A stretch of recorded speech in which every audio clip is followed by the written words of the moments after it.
अस्सलाम वालेकुम तमाम तालिब इल्म और तालबा। जैसा कि हम पिछले लेक्चर में जो है सीख चुके हैं कि हमने मंडी का तवाज़ुन पढ़ा, और अब इस चैप्टर में हम सीखेंगे माल्थस का नजरिया आबादी।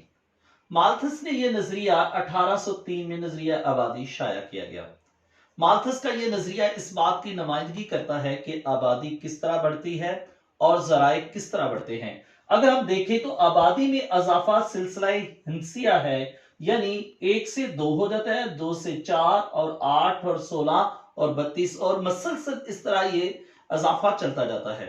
जबकि हमारे जराए जो हैं वो इस सिमत से नहीं बढ़ते, बल्कि इनकी रफ्तार कम होती है और खुराक के जो वसाइल हैं वो अजाफा सिलसिला साबिया से होता है, जिस तरह 1 2 3 4 5 और इस तरह आगे मसलसल बढ़ते जाते हैं।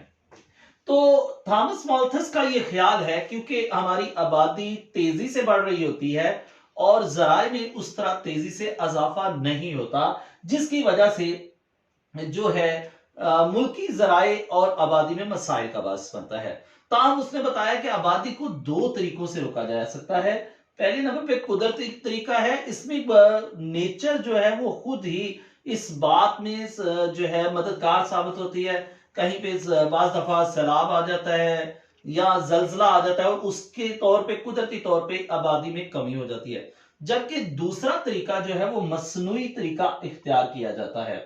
तो इस तरीके से आबादी पे जो है काबू पाया जाता है, ताकि जराए और आबादी में एक अच्छा तनासब रहे।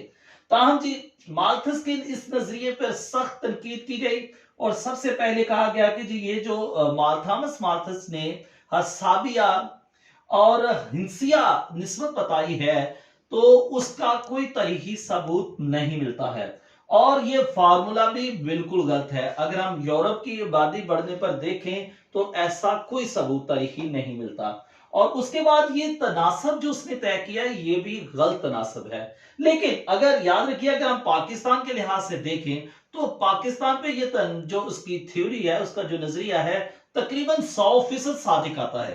पाकिस्तान की आबादी 22 साल में दुगनी हो गई, और जब पाकिस्तान आजाद हुआ तो उस वक्त महज पाकिस्तान की आबादी जो थी वो 7 से 8 करोड़ थी। लेकिन अब पाकिस्तान की आबादी इसी सिलसिला से बढ़ती हुई तकरीबन 25 करोड़ के करीब पहुंच चुकी है। हम पाकिस्तान में यह आबादी 22 साल में दुगनी सही साबित हुई।